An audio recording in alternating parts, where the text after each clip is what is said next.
Welcome, I'm Karim Hatem and you're now watching Q News. We begin today's bulletin with the latest updates from Rio de Janeiro on the final day of the G20 summit.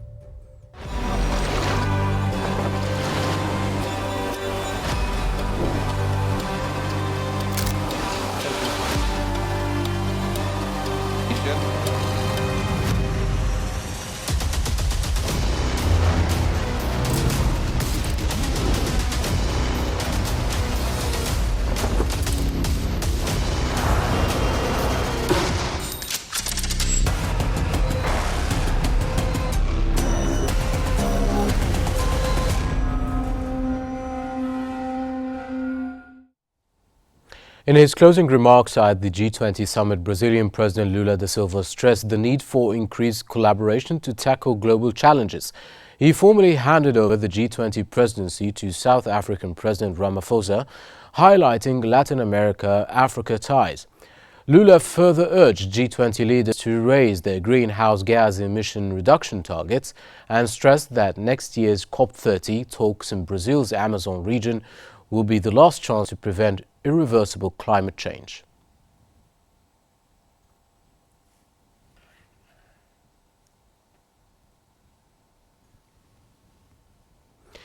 Egyptian President Abdel Fattah el-Sisi announced Egypt's participation in the Global Alliance Against Hunger and Poverty at the G20 summit in Rio de Janeiro, commending Brazil's leadership in fostering international cooperation. In his address, President el-Sisi called for an immediate ceasefire to protect civilians in Palestine and Lebanon, emphasizing the humanitarian crises caused by ongoing Israeli aggression. The Egyptian leader stressed the need for global partnerships to combat hunger and poverty, proposing initiatives such as concessional financing, technology transfer, and food security programs. He also highlighted Egypt's plan to establish a global grain hub to strengthen supply chain resilience and enhance food security worldwide.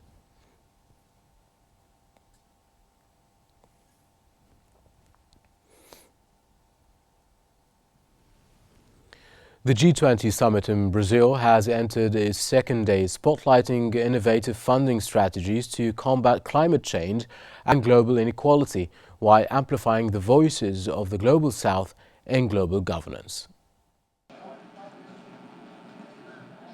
The G20 summit in Brazil entered its second day with a focus on innovative funding solutions to address climate change and reduce global inequality. Key discussions included proposals for a progressive tax on ultra-wealthy to finance social and environmental programs, alongside calls for enhanced multilateral cooperation to resolve geopolitical conflicts.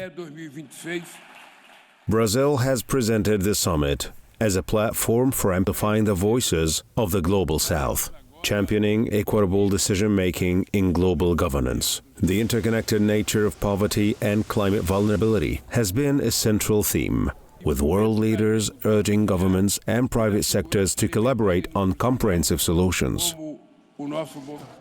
Significant strides were made on the summit's opening day, including Brazil's launch of the Global Alliance Against Hunger and Poverty, aligning with the UN's 2030 Agenda for Sustainable Development. Leaders also endorsed the Tropical Forest Forever Fund, aimed at protecting tropical forests while advancing socio-economic inclusion and prompting a transition to a low-carbon economy.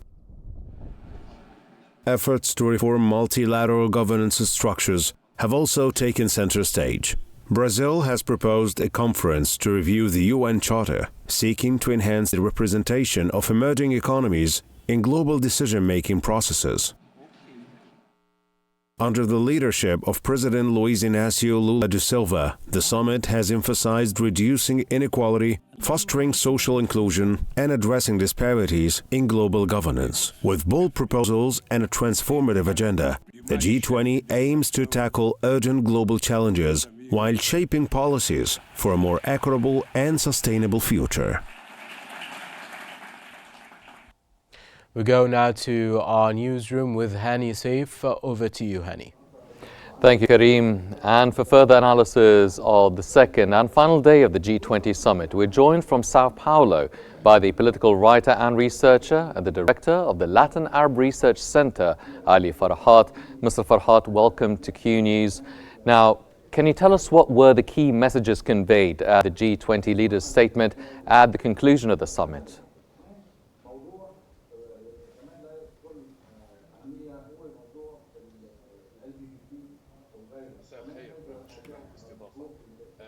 Greetings, everybody. Thank you for hosting me. In fact, there was a number of messages conveyed. Among these was the great contradictions between states of the world. There was actually discrepancy in the visions of states regarding socio-economic and ecological themes, and as well, of course, political themes. And so through this fragmentation in viewpoints between convening parties, there was some kind of a nebulous statement that doesn't even get close to addressing the current issues, including the war in the Middle East. And in fact, I think that there is an emergence right now for states, including Brazil and Latin America, countries of Latin America, that in fact rejected the condemning of Russia. And I think that this summit on the political level didn't really get culminated successfully. But among these successes is what the President Da Silva said about the establishment of an alliance for combating poverty. But when it comes to sustainable development, there was not any, practical schemes or plans that were discussed, specifically in light of Trump's statements about him withdrawing the United States from the upcoming COP conferences. Mm-hmm. Sir, how significant was the discussion around reforming the United Nations Security Council, and what are the main proposals that emerged during the summit?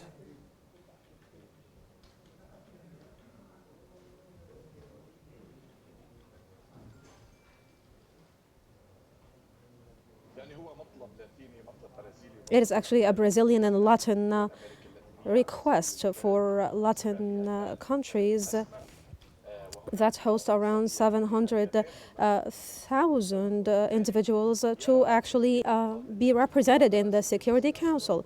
And of course, a lot of Latin American states presided, of course, and on top of that, of course, the state of Brazil perceive that the international community and their countries represented in the Security Council right now have failed in a lot of subjects, in addressing a lot of issues, and the recent war waged on Gaza and Lebanon proved that these international organizations, including the Security Council, do not really have any authority to impose legitimacy.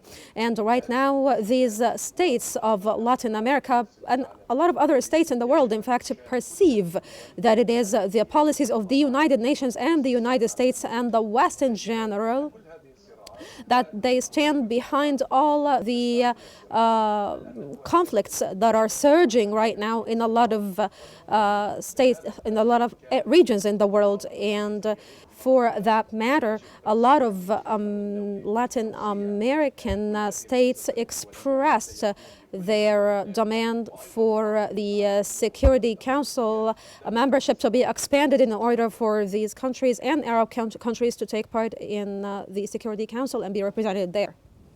Then how effective really is the G20 in addressing these major political crises compared to other international organizations?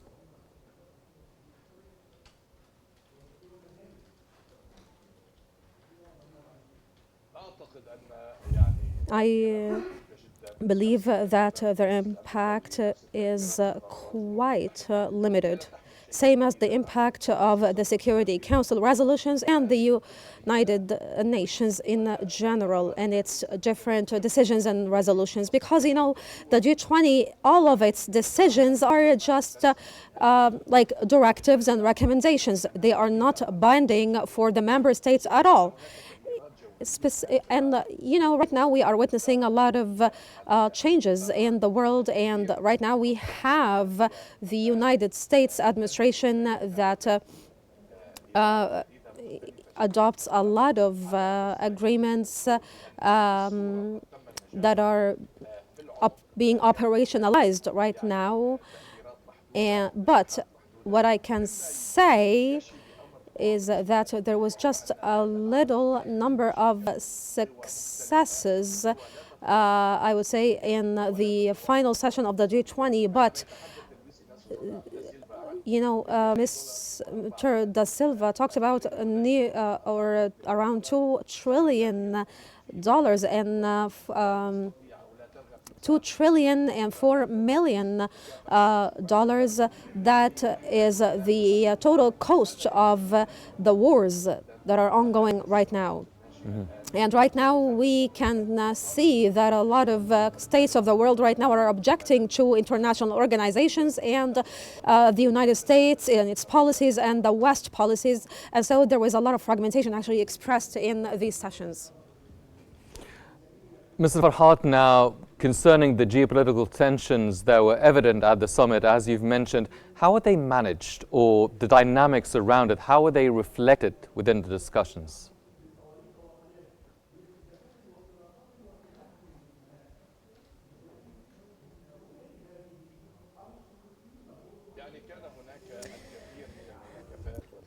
In fact, there was, I would say, a lot of skirmishes and ardent discussions regarding hot political topics. The Biden administration and the Europeans were stressing on the fact that the statement has to be blatantly clear when it comes to condemning the Russian war on Ukraine and regarding the Gaza war as well. And so there was a clear rejection by the presidency of the summit, by Brazil in other words, because Brazil expressed that this summit needs to reach some solutions and should not further escalate the geopolitical tensions. And so there was some kind of recommendation or some kind of outcome condemning the Russian striking over or condemning attacking infrastructure or civilian infrastructure in general without really mentioning Russia or Ukraine. And so what I'm trying to say here, as I said previously, is that the statement that came out of this summit is just nebulous and does not have any clear condemnation. And President Da Silva actually expressed in the final statement that had around 58 items, it was expressed that states of the world need to combat issues like poverty and climate change issues. But, on the geostrategic level, no actual important steps or exceptional or successful steps were taken. It was just political statements that are, I would say, nebulous and not clear enough. Sir, what can be done to ensure the effectiveness of the G20 in implementing the recommendations outlined then?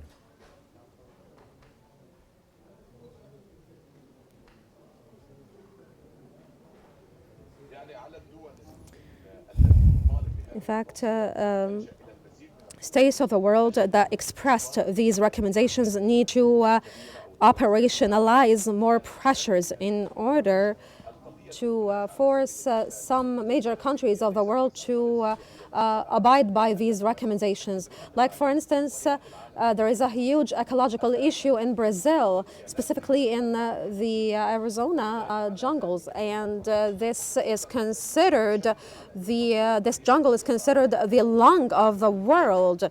And the Convention of Paris that has 180 member states signing it should as well be respected. And we all know that developing countries are the ones that are impacted the most by the climate change phenomena.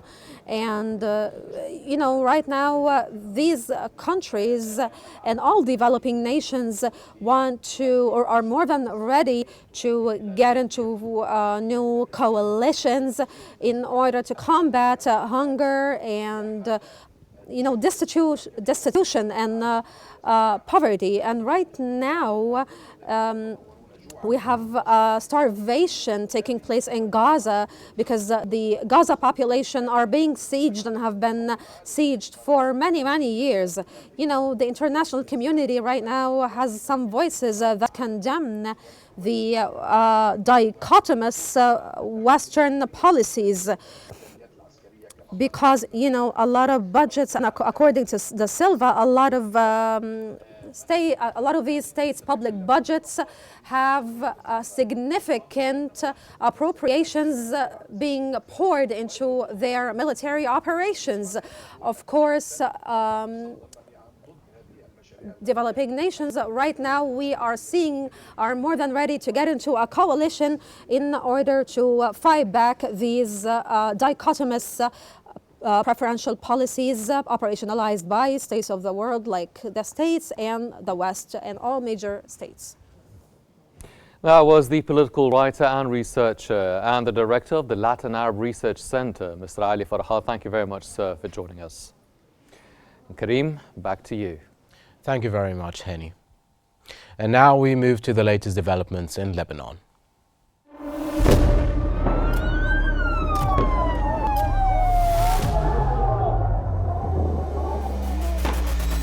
كل المستهدفين هن مدنيين. وضع شيء مرعب، شيء بخوف.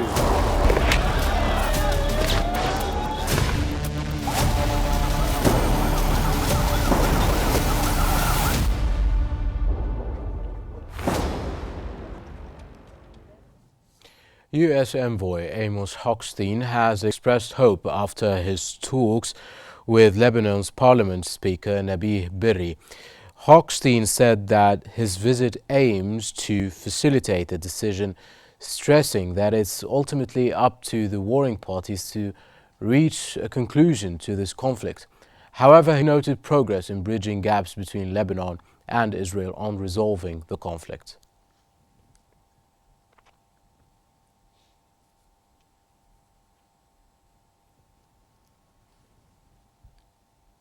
The Israeli Occupation Army has stated that about 20 projectiles were identified as crossing from Lebanon into Israel, with the air defense system intercepting some of them. The statement added that sirens sounded in the regions of Haifa Bay and Western Galilee, while a spokesperson for the Israeli ambulance service said that 4 people have been slightly injured in central Israel.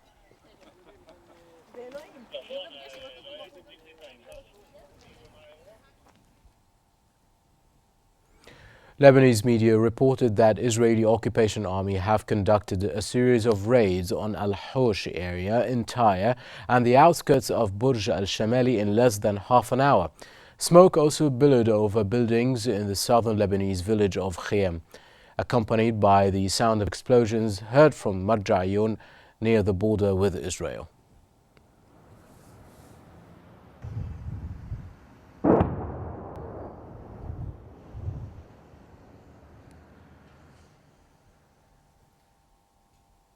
Two Lebanese citizens have been killed in an Israeli bombing of the Shia area in the nation's southern suburbs.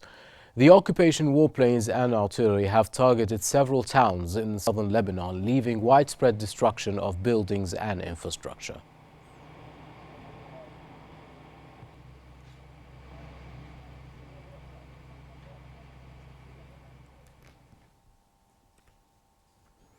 A spokesperson for the UN Children's Agency has stated that more than 200 children have been killed and 1,100 have been injured in Lebanon in the past 2 months alone. Despite more than 200 children killed in Lebanon in less than 2 months, a disconcerting pattern has emerged. Their deaths are being met with inertia from those able to stop this violence. For the children of Lebanon, it's become a silent normalisation of horror.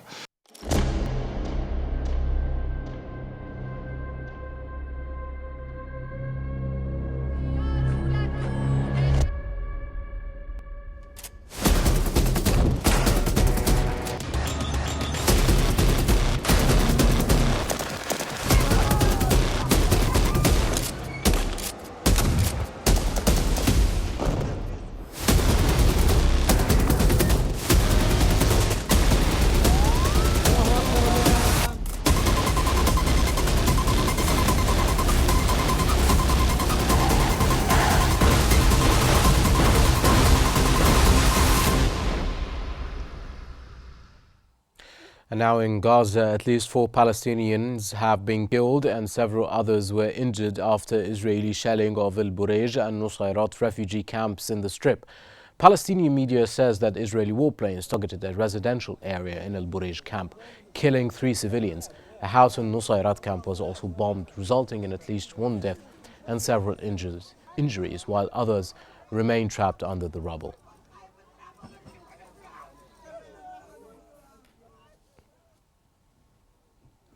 Crowds of Palestinians have gathered in front of a soup kitchen in Khan Yunis to receive food after 8 trucks were looted.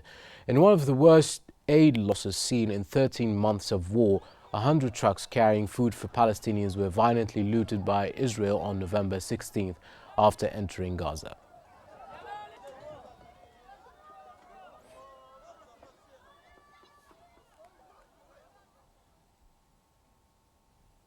Palestinian Health Ministry has announced that 3 Palestinians have been killed while others were injured in the occupation's large-scale military onslaught on Jenin and its camps.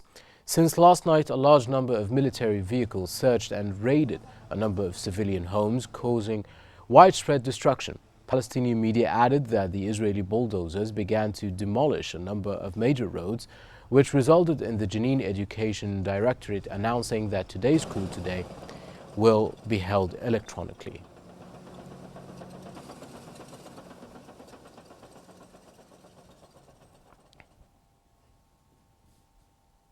Israeli occupation forces have detained at least 12 Palestinians from various parts of the West Bank during a series of overnight raids. The detentions occurred in the governorates of Hebron, Qalqilia, Jenin, Ramallah, Tubas and Tulqaram. Palestinian media reported that Israeli occupation forces set a Palestinian house on fire in the Jenin refugee camp this morning and prevented civil defense crews from reaching it.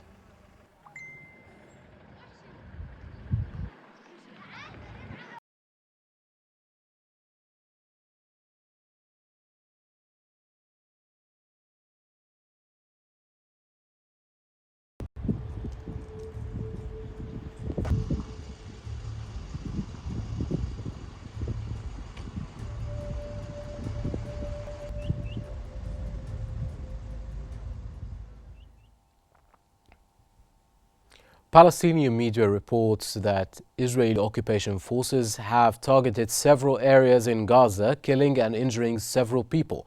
The occupation's warplanes targeted a group of citizens west of the Nusayrat camp in central Gaza, killing 1 Palestinian, and raided the vicinity of the Toba area in the Jabalia camp in northern Gaza. Northern Gaza also saw occupation forces target civilian homes in Beit Lahia.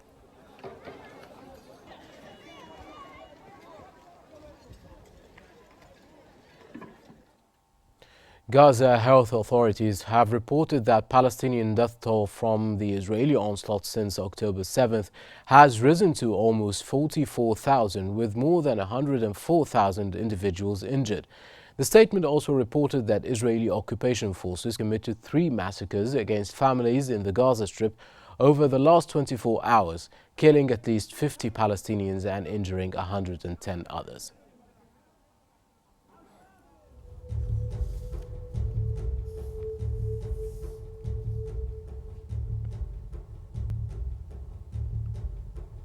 And that's it for this news bulletin. Don't forget to follow Q News on YouTube, Facebook, X, Instagram and TikTok at Qnews EGY to stay informed. Thank you for watching and stay tuned always on Q News.